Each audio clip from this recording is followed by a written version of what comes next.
Hi guys, Alex here. Welcome back to another Xenoverse 2 video, and today's one is going to be a little bit different. Basically, I'm going to be showing you guys some of the matches that me, Imasayan, and Dan played, and if you are not following them on Twitter or their YouTube channels, I will leave the links in the description down below. Yeah, description. So if we jump straight into it, we have a Goku versus Goku match, and this one is full of perfect blocks. So obviously, as you can tell by the title, I am going to be talking a little bit about the perfect blocks. And the thing is, in the current beta, sometimes when you do perfect block, they can still hit you. Some of you have probably noticed that, but that will most likely be fixed by the time the full game comes out, because perfect blocking is honestly it's probably one of the best ways to get rid of your opponent's stamina, and it's so clutch, especially when they are low, because as you'll see right there, it just instantly breaks their stamina, and then you can just get some incredible combos in. And I haven't actually watched this certain battle in quite a while, so I'm not too sure what happens, but I'm pretty sure I do another perfect block right there, but I'm pretty sure I actually go ahead and I've kind of lost for words here now. I actually go ahead and use some of the combos that you can actually use as this Goku. I know a lot of people kinda abuse it sometimes, but what I like to do is the solar flare, stamina break, and then obviously use the ultimate. That's a really good combo. I think Dino is planning on getting that slightly nerfed because it can be a little bit abused. But it's definitely a good way of lowering your opponent's health if you are in a dire situation. But at the moment I'm fine, as you guys can clearly tell. I'm pretty sure it does come to be pretty close to the end. And, oh wow, rewatching this footage, I can't believe I actually perfect blocked that much.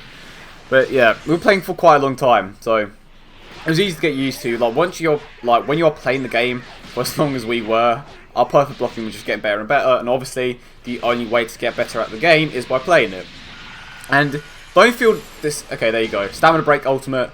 Stamina is probably one of the most important things in the game. It's probably the most important thing, because as soon as you lose stamina, as soon as you can't snap vanish or dash, you're pretty much screwed. I'm pretty sure you can still dash without stamina. I'm not too sure, but try to conserve your stamina as much as possible, because as soon as you lose that, you're pretty much screwed. Here I'm making so many mistakes, I'm just rushing in.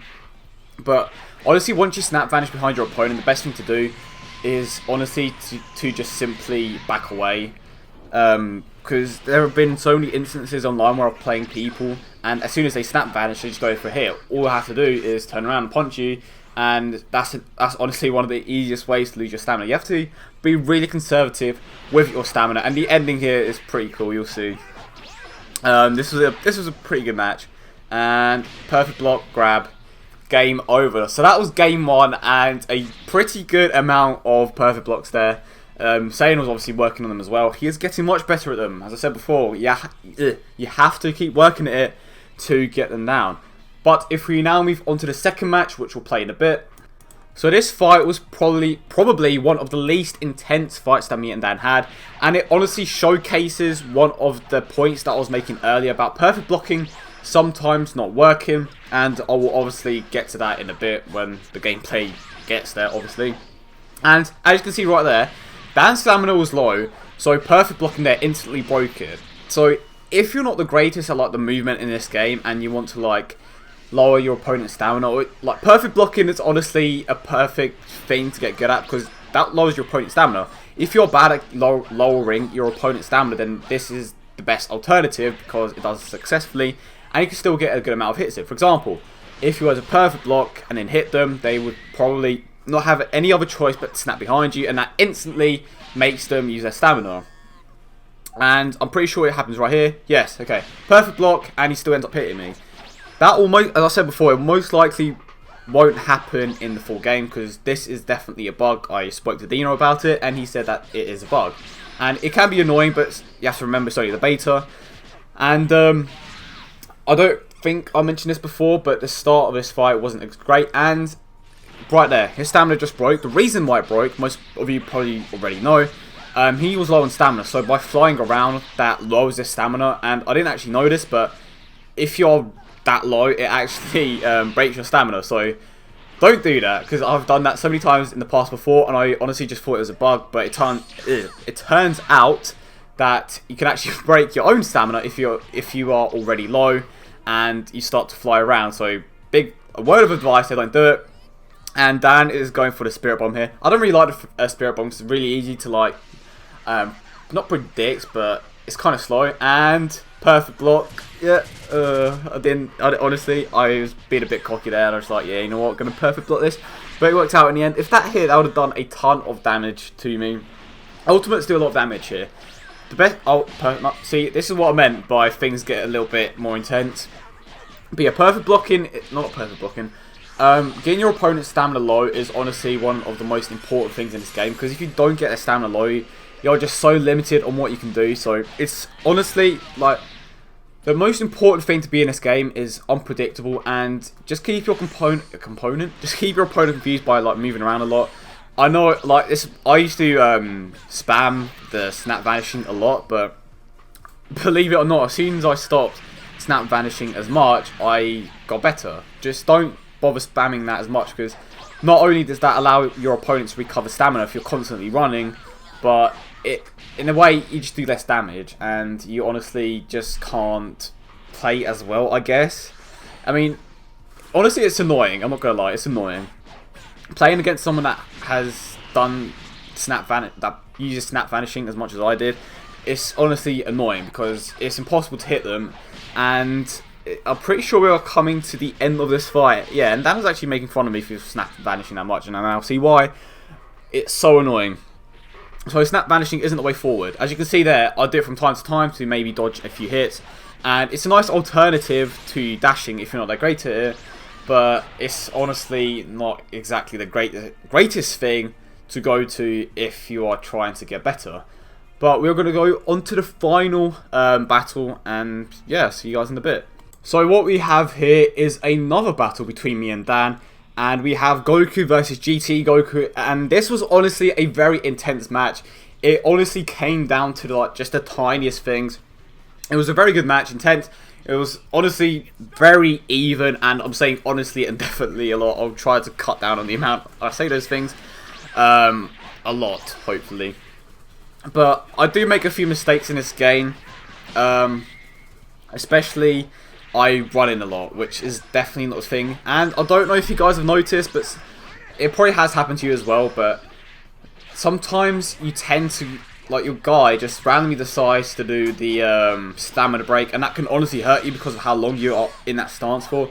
And if you don't have any stamina, it can definitely screw you over. And as you guys can clearly tell, Dan is on the front foot easy. I'm low on stamina, and he's just honestly playing very well. I don't know how this goes, that's all I'm going to say. But Dan managed to do really well to actually block there. He had the right amount of stamina just in time. But I get a nice combo in here, and that's another one of the mistakes I kept doing. I just kept trying to use the solar flare, which I'm pretty sure is one of the things I mentioned earlier. Again, just a complete waste of key right there. And sometimes what I tend to do when I actually use the solar flare is I don't look at my key. So what that basically means, I try to go for the solar flare and then stamina break, but when I do stamina break, I have no key left to use my ultimate, and that puts me in the bad position because I just wasted all that key for nothing. So that's one of the things again, solar flare right there, absolutely nothing. This does absolutely nothing because he was just flying down, and that obviously didn't hit. So that's one of the things I personally need to keep an eye on. Okay, it works there, and I didn't break the stamina. See, little mistakes like that, it just doesn't end well for me. But I managed a perfect block right there. I think it finally works here. Yeah, finally works. And then what you do after that is fire the ultimate. Pretty basic. Solar flare, stamina break, and then fire the ultimate. I'm pretty sure I said this earlier on in the video, but Dino is trying to get that nerfed because I guess it can be abused. Maybe solar flare will require a bit more key. Personally, I think it's a good combo. It's not exactly that hard to combat. All you have to do is just dodge it. I mean, it's pretty easy. If you keep your stamina high, it honestly shouldn't be a problem. But we are coming to the end of this fight, and I'm playing a lot better now. Dan is in his Super Saiyan 3 form. And the thing about GT Goku is that he may not hit as hard as some of the other characters, but he has, like, his combos are absolutely insane. He can combo for so long. Oh, pardon me. He doesn't do the greatest amount of damage, but he can easily take out almost half a bar of health just from his combos. It's absolutely insane. And I absolutely love this Kaioken attack. it does use all of your stamina. And I walk into that like an idiot. Watching that back, I'm just like, Alex, what are you doing? Sometimes you just have to like think about things a little bit more, because I was kind of like spamming the snap vanishing there to get out of the way, and you can tell how close this actually was. I think I get the perfect block to get the win, if I'm not mistaken. Let's see. He goes for the Kamehameha again, and I go for the stamina break, don't I? Yeah, I'll do, but I didn't get it off in time. I'm pretty sure I stamina break to get the win. No, I don't. It was an awful ending, but that was it. It was honestly very intense, and I showed you guys some of the mistakes I made. So learn from that. Just learn what you can. Take what you can from what I said. Perfect block whenever you can. Just practice it, because it's honestly a good way of just getting better at the game. If you can perfect perfect blocking, then you're honestly on the right track. But that is it, guys. I hope you all enjoyed it. If you want to see more Xenoverse 2 videos, don't forget to leave a like and leave your opinions in the comment section down below. And yeah, I will catch you guys in the next one.